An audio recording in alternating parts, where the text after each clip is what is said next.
Hello, dear friends of the Flowing with Angels community, and a warm welcome to those of you who are new to the channel.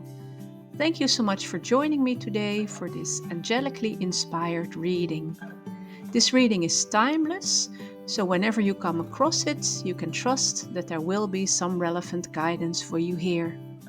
Let's look at the card spread, the rune, and the astrological energy. So when I was preparing for this reading, the phrase "return to wholeness" came to me as the overall theme for this reading, which feels like the start or the continuation of a spiritual process that applies to those of you who feel drawn to this message.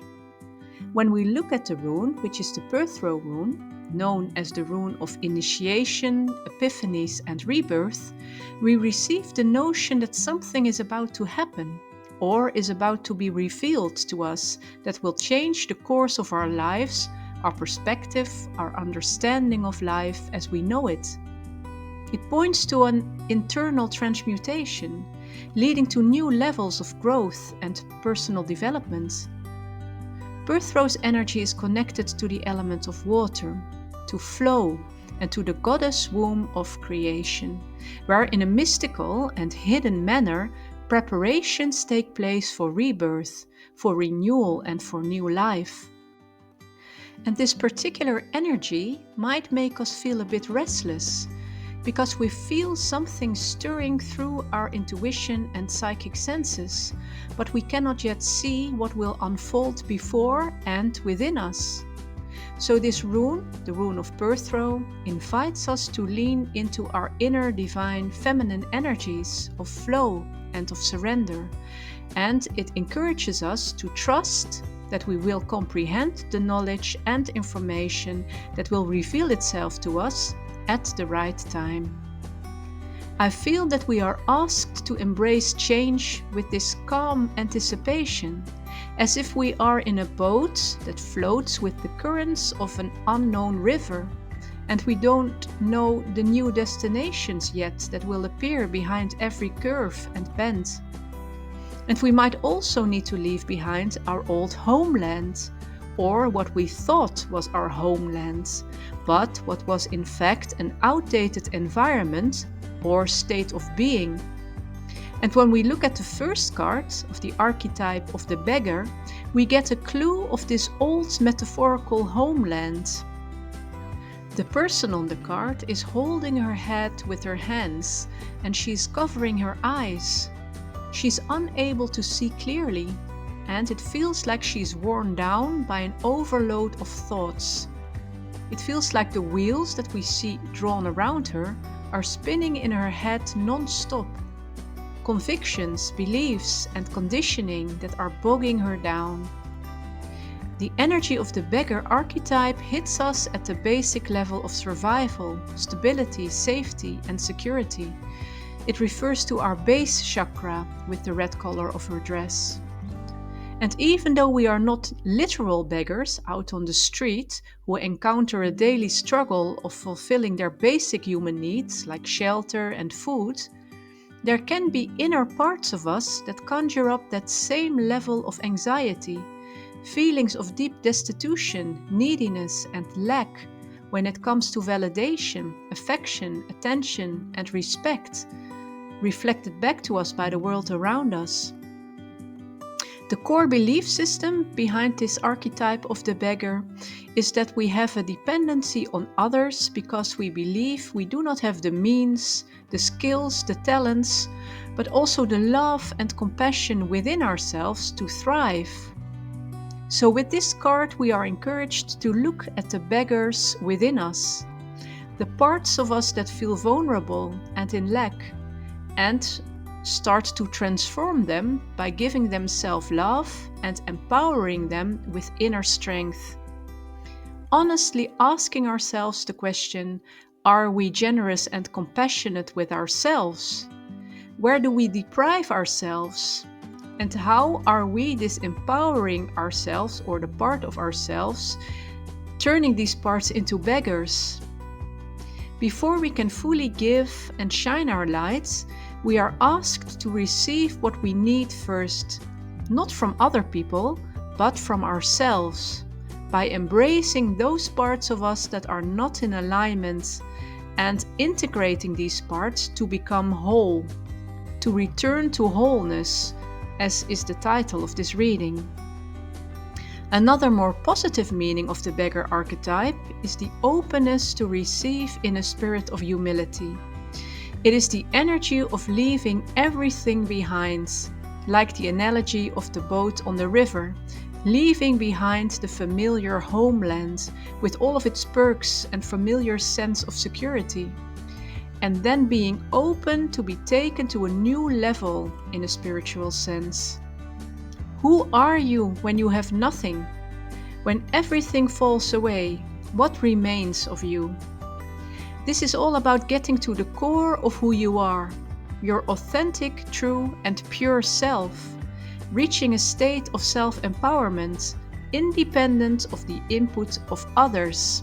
And this release is what is reflected by the second card of Rain. The Rain card speaks of cleansing and purifying our emotions, our inner world, freeing up our intuition and tuning into our inner voice.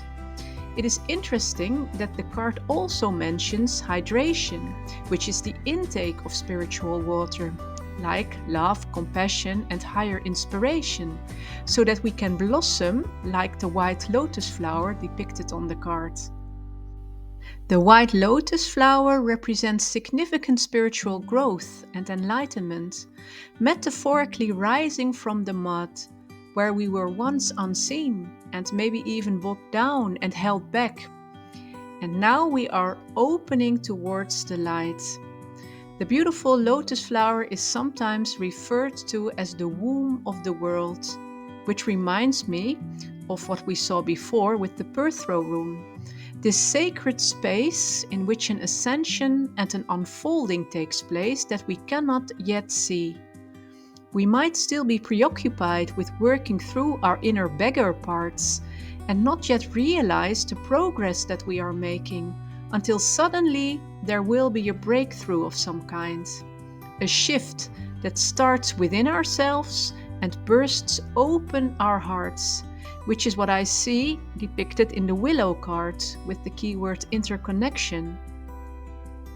The circle with the green and pink dots feel like the opening of the heart chakra, an alignment of the heart chakra between our earthly existence and our higher soul experience.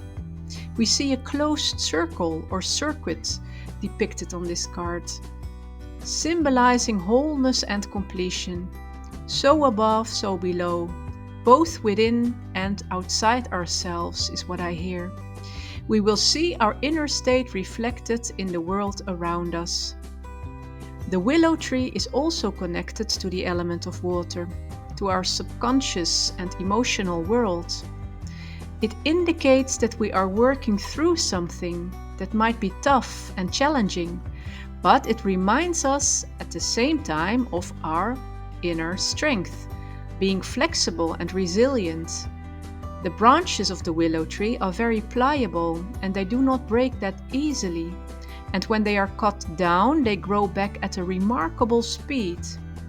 Yes, our feet might be dipped into the water, or like we saw earlier, we might feel like we are on a boat gliding on an unknown river. But we remain rooted like the willow tree. And we take these experiences and turn them into wisdom and creativity. The willow tree shows us that we are not victims, but that our thoughts, actions, and feelings shape our reality. And if we take responsibility for ourselves by working with the qualities of the element of water that are both cleansing and hydrating, we will start to thrive once again. Nothing that we do or send out energetically is without consequence. Everything and everyone is connected. Our awareness of oneness can be a strength if we choose to contribute positively to the grid of all life. And lastly, let's look at the green gemstone. We see the energy of Jupiter in the 8th house depicted on it. And Jupiter brings in the message of expansion and growth, and it is of course known as the lucky planet. So this change or this energy that is in the making, in the womb of creation, is very positive indeed. On a spiritual level, it will bring us clarity and inspiration. And on a physical level, this will probably manifest as abundance of some kind, opportunities or windfalls, or helpful people and solutions unfolding in the flow of events. The eighth house is the house of transformation, death, and rebirth. And I feel that with the previous messages that we saw, there is expansion and growth coming from adversity and challenges. Like we saw before, this is a major shift or breakthrough that we are looking at here. We are now in the month of November, ruled predominantly by Scorpio, so I feel this is a time of great transformation. And as I am recording this reading, it is the 11th of November, 11/11, which feels like a portal of spiritual awakening. We are called to dive deep into our inner waters, but also to receive the necessary water for our growth. And although this might be a rocky road for most of us, a process of trials and errors, we will emerge victorious, like the beautiful white lotus rising from the mud. And the next step, I feel, will be to integrate these new insights and energy shifts into our inner wisdom, as well as outer creative expressions, such as writing, speeches, journaling, or art.